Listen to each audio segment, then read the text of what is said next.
Hi, I'm Michael Killen, host of the Killen Report.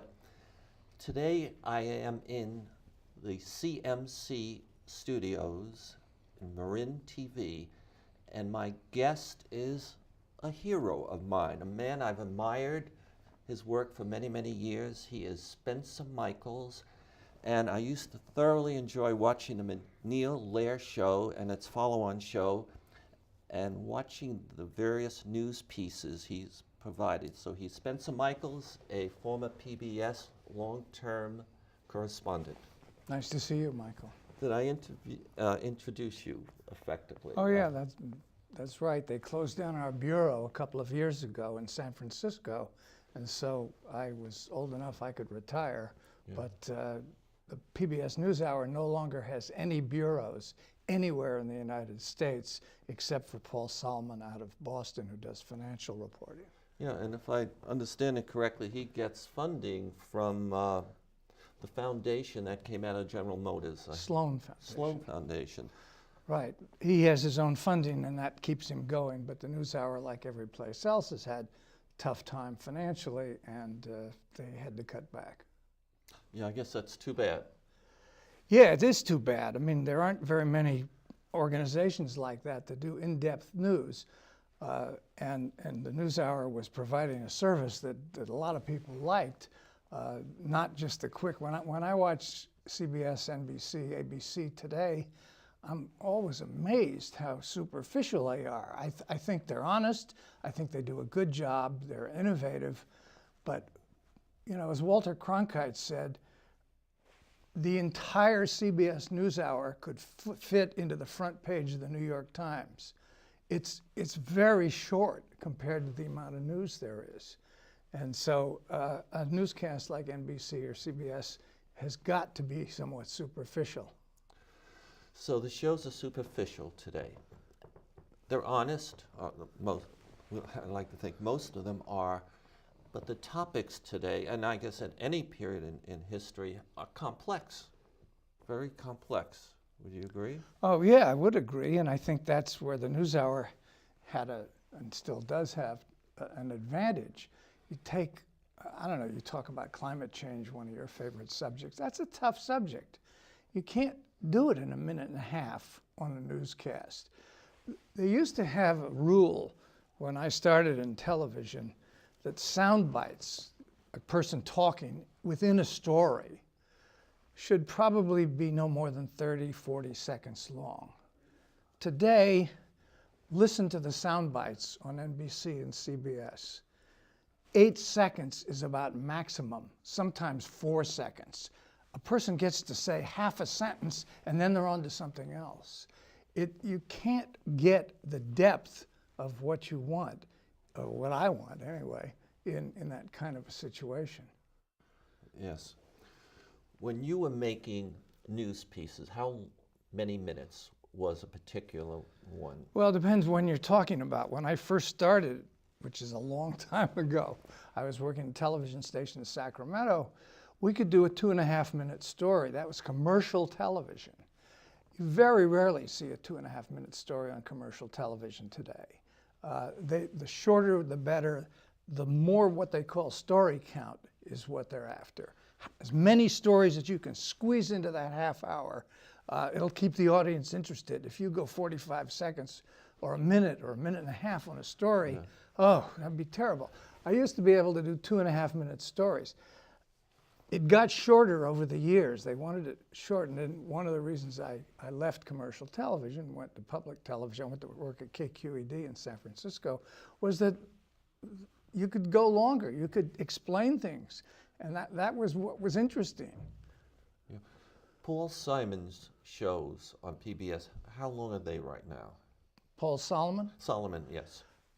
Well, he does stories that'll run 6, 7, 8, 9 minutes, which is what I was doing. Yeah, he has. Yeah, that was the beauty of being able to work for the NewsHour. You could take a complicated subject and explore it for 7 or 8 or 9 minutes, and that's a long time. Even the NewsHour wanted them cut back a little bit. Don't make them quite so long. 6 minutes is enough, but we can cheat and we can get it up to 7.5. Always been an issue in television, and it always will be. There's this great divide between how much will an audience accept and how much do you want to feed them? How much do you want to give them? It takes 10 minutes to explain. I did a story on cloud computing when it first started. I did the first television major story on cloud computing. It's a tough subject to explain. You can't do that in a minute or a minute and a half. Yeah. It needed 8 or 9 minutes to explain what it was. And that was the beauty. And some people would say even that's too short. Now, whether anybody's going to sit through an 8 or 9 minute story, especially in today's world, when everybody's got a headset on and they're looking at their iPad or their iPhone, and they don't want to see anything longer than 10 seconds, that's all the time they've got. For us to feed them, Paul Solomon or me or anybody, a 10-minute story or an 8-minute story is an act of faith, because who's going to sit there for 8 minutes and watch a complicated explanation of cloud computing? Yeah. Yeah. So our environment has changed with the internet, with cell phones, and I don't know, is something else that's changed in our environment that makes it difficult for people to sit in front of the television? Well, modern life, I think, in general, is much faster and people are busier. When television started, it was new and people would sit down.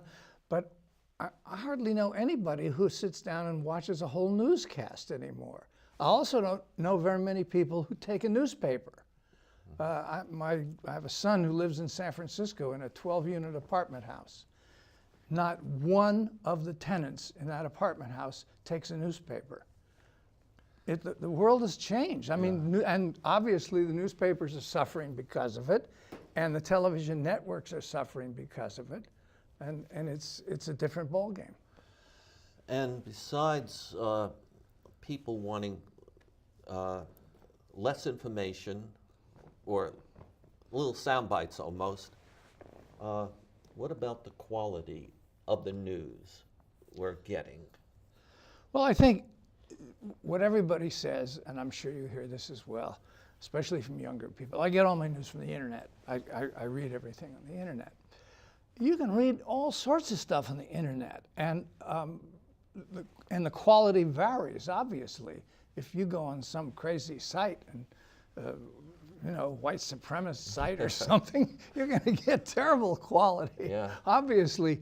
But you can go and Google some subject you're interested in, or a news subject, and you can read forever on it. Yes. And you can get it pretty fast. The news gathering is somewhat easier than it used to be, because it's all there in front of you. Just imagine 25 years ago, you're doing a story and you need to know, I want to know how many prisoners there are in the California prison system. I mean, today, like that, you just knock it into Google. And 20 years ago, you call the information officer at the California Corrections Department, and she wouldn't be there, and you have to call back, and maybe you'd get the information. Today, they've got kids working in these newsrooms are checking every fact. So it's more accurate. It can be more accurate. It can be more in-depth if they allow for the in-depth. But that's the problem. And I guess you can't make people want to read or watch in-depth programs. You have to entice them somehow or another. And some people want to do that. I mean, I read 3 newspapers a day and I'm not even working anymore. But most people don't. What newspapers are you reading today? The New York Times, the Washington Post, the San Francisco something? I'm reading 3 real newspapers, papers, Yeah. Not counting online. I'm reading the New York Times delivered to my house, the San Francisco Chronicle delivered to my house, and the Marin County Independent Journal delivered to my house. Plus, I'll look at stuff online as well. But, I mean, that's me, and I'm getting older. You know, younger people aren't doing that. As I said, nobody in this apartment building I was talking about takes a single newspaper. Yeah, it's amazing. Let's see, the NewsHour, okay? And we both agree it's hard to get people to sit and watch the TV shows.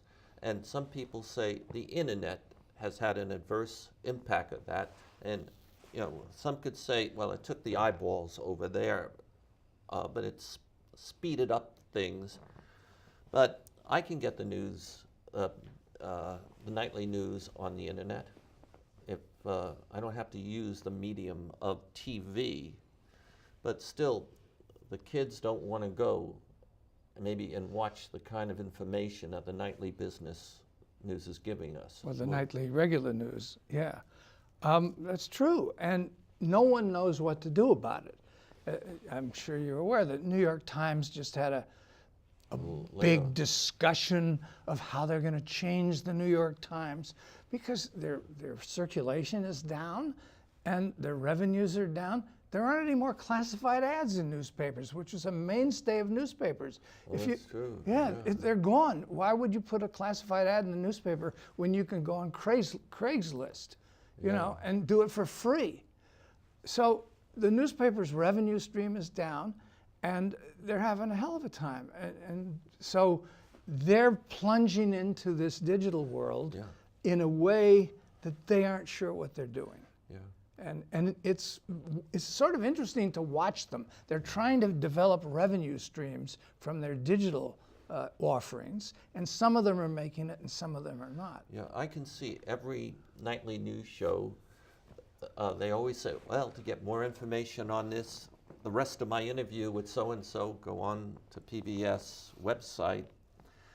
And I can see how the New York Times is speeding up the delivery of news. They release their news story the night before. That's right. But that also feeds the television news people because they are already working that story. And when I pick up my newspaper in the morning, it's old. You've already heard it all. Yeah. That's right. And it's kind of scary to see how that works. This last few weeks, the New York Times, the Washington Post have been doing this stuff with Trump and the Russians, and they'll have New York Times had this website that they figured out somehow or another what was going on, and within 10 minutes, MSNBC, CNN, the radio, everybody was talking about it. It's a whole new world. Whether it's in depth or not sort of depends on the viewer. I think the in-depth is there to get if you want to put the time into it. I don't think most people want to put the time into it. Yeah, and you said we don't know how things are going to shake out or how to, let's see, beef up programs like the nightly business news. PBS NewsHour. Yes, and give more in-depth, and we don't know how help the newspapers or what the newspapers are going to be doing, except moving more and more everything onto the internet, I guess. Well, everything, but the internet has such a vast array of information that if you go search for it, if you want to spend the time, I mean, I could take out my iPhone and sit here for the next 20 minutes and read one or two stories that are in depth on that machine. And they're good stories. Associated Press has a website free that you can look at the stories as they get to the newspapers. There's a lot there if you want to go after it. A lot of people don't want to go after it. They're too busy. You always hear the thing. Well, I get home from work. I'm tired. My kids are there. I got to play with the kids. I got to help my wife with dinner. Blah blah blah blah. Or the wife is busy. She's at work too. They don't have time for 2 hours with the newspaper. Good. A moment ago, you mentioned you did a piece on cloud computing. Okay? Yeah, and that was a while ago. Don't ask me too much about it. I'm not going to ask you anything. But when you look back, what was the most interesting and or important piece, the one you really liked the most that you contributed to society? What comes to mind? I don't know. That's always a hard question, and people wonder, what's the most interesting story, the most important story you ever did? And I don't really have a good answer for that. I know what the stories that I remember are. I covered the assassination of Robert Kennedy. I covered, to some extent, the downfall of Richard Nixon in various ways. I walked through Disneyland with Richard Nixon once. It's sort of interesting. My beginning of my career, so long ago, I've covered John Kennedy at UC Berkeley. I mean, being close to famous, important people has always been interesting. I think to most people, that's one of the reasons you go into journalism. You sort of want to be part of it. You want to be a good observer of it. And those are some of the things that have stood out as far as I'm concerned. So if you want to go into journalism, you want to be part of it. So you have wanted to be part of the action. But not part of the action in terms of determining it. And the one thing I want to stress is I'm not trying to tell the country how to think. I'm trying to find out what's going on and then let them think. And this idea of advocacy journalism has never been part of what I've been involved with. Sure, I have my own political opinions, but I really keep them out of anything I do. And I think most journalists that I know have that opinion. I don't think they do at Fox News, maybe. And I don't know, MSNBC, maybe, I don't know. I sort of like MSNBC, but I think that a good journalist would be just as mean to Hillary Clinton as she would be to Donald Trump. And no matter what the political opinion is or how they vote, you're going to do an investigative piece on Hillary or on Donald Trump, it's the same thing. You go after the facts and you try to find out what really happened and you put it out there for people to see. And you don't distort it because, you know, the head of your company happens to be a right-wing zealot or whatever he is. You have seen one show I produced where I was a talk show, and it was today. And did you see me show my colors? Did you see me take a position, try to alter? Well, I think you've sort of laid out where you're coming from, and I think that it's sort of obvious. Yeah, but I think that's okay on a show like this. This is not a news show. We're talking about hard news when you report the news for millions of people to watch, and you call it news. This is more of an interview, discussion, in depth, and you can have an opinion. That's why people might watch it. I mean, I'll watch Rachel Maddow. I know she's biased, but she's interesting, and I'll evaluate her. And I might watch Bill O'Reilly less, but I might. Okay. So I would like to mention a couple of developments that are occurring, and I want to ask you if you were near one of these developments, would you want to report on it? How about the California governor, Jerry Brown's efforts to make California and its partners, different states, different countries, America's leader in addressing climate change? Would you want to? Absolutely. In fact, I've been thinking of it as a story. Sure, it's an obvious California story that would appeal to the rest of the nation, though they get a little tired in the rest of the nation of hearing how great we are in California. Yeah. But sure, Jerry Brown is the anti-Trump. Yes. You know? And what about his plan for September of 2018 to have this big conference on climate change, energy in San Francisco? Even right now, would you, in a month or two, want to help put that report on the plan, the scope, who might be there, how it might be structured? Would you want to do a... Sounds a little boring. A little boring. Well, you know, plans and who's going to come. Yes. I guess from my training, I've always sort of been told, and we want to interview Joe Blow, we can get him. We don't need him at a conference in San Francisco. Yeah. We don't need him at a conference in Davos. We can get him on our air when we think it is. Now, if the conference is like the Paris Accords on climate change, then you've got another situation. Yeah. But just because Jerry Brown is going to bring together some experts doesn't mean it's all that newsworthy. But what if there's going to be some promise some major impact that might occur, geopolitical, I mean, that could be the zenith of his anti-Trump position on climate change. What about if it was done like it gets sort of sexy after a while. Yeah, sure, that becomes very interesting. And if you can make it interesting, what you don't love are 12 guys sitting in a row all talking about their own feelings on this subject. That gets boring. And but the result of it, the Paris Accords or the San Francisco Accords, if they're going to be any such thing, sure, that's a big story. What's scary again then, though, getting back to what we talked about earlier, is how do you put that in an in-depth kind of a way, as opposed to, you know, one sentence, two sentences, and it's over.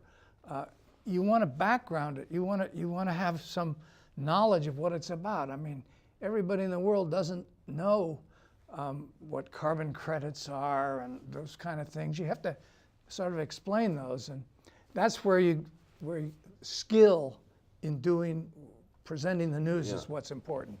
And in that skill, is there one thought or idea you could share with myself and the audience on how you go about making a good piece of news story? Well, I think this is an oversimplification, but I used to think when I was doing news stories, how am I going to explain this to my grandparents or to my parents? Yeah. I've got to make cloud computing, is the example we've been using, understandable to people who never heard of it before.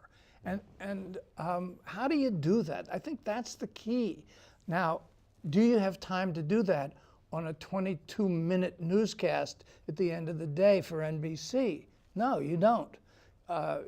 So it becomes more difficult. So they go for what the controversy is. But from my point of view, to take a story like this and background it and explain it so that almost anybody could understand it is the challenge and the fun of what I've been doing for my career. Okay, so Grandpa and Grandma are in your mind when you're trying to put one of these together. Yeah, except now I'm the grandpa. But that's an exciting time of life. And how many grandchildren do you have? 3. 3. And how old? One's 18, one's 15, and one's 11. Oh, well, the 11 is the most interesting to you? No, No, they're all interesting. They're all interesting. What am I? I'm not going to go out and say which one my grandchildren. Oh, that's, yeah. I shouldn't, because I couldn't do that. I'd get in trouble. You certainly would. Okay. Now, so I threw out some ideas as to a project that you might be interested in. What are a couple, and if you ask me this question, I might not be able to pull them out of my hat right now, that you would be interested in working on? Well, I think I've always done stories on California water. And Jerry Brown's idea to put tunnels under the delta the tunnels. Yeah. And it's the peripheral canal all over again, but it's a fascinating subject. California's water is something I'm always, I love driving up and down the state and looking at the water because it's made this state what it is. This is the most productive state in the world. Yeah. And so that's interesting. And then if you tie it in with Jerry Brown and his so-called legacy, which he denies he's interested in, that's one subject, I think. The climate change thing that you bring up, of course, and Jerry Brown's leadership, I think there's some leadership there, is worth exploring. That, in fact, that's a good question. Is Jerry Brown really leading anything at all here? Is it going to make a difference? That would be a wonderful topic. Of course, climate change is not just a California issue. But I tend to think it is a value that he is the leader, and it's California because we have a lot of panache or cachet and respect around the world. Where California wants to go, a lot of people think, God, that's probably a good idea. And I know there's a lot of people who don't. Okay. Well, there's a big article about Texas in the New Yorker this week. And the worst thing you could call somebody in Texas is a Californian. I mean, they think California is crazy, Yeah. you know, I know. and maybe we are. I don't know, but there's a lot of dissension about that. But there are a lot of subjects that make California fascinating. I mean, Silicon Valley is just such an amazing place, Yeah. and almost anything you do there is interesting. New York Times had a piece the other day on the design of the buildings in Silicon Valley and why they're not very good. There's all sorts of stuff going on that is interesting. And I watched a video of a woman who interviewed you at some time in the past, and she asked you what are the qualities that make a good news reporter. And I can remember one, maybe you, what's the quality that makes a good news reporter? Well, curiosity, of course. Yeah, that's the one I heard. And I think accuracy and a demand for accuracy, and then skill. You've got to have some skill in shaping what you do. Yeah. And there are different kinds of news reporters. You know, getting the scoop on the Russians is one thing. Explaining the California water project and the tunnels under the Delta is something else. That it requires different skills, but basically a desire to explain to your grandmother or whoever how it works. Why does it work this way? What are the conflicts? When doesn't it work?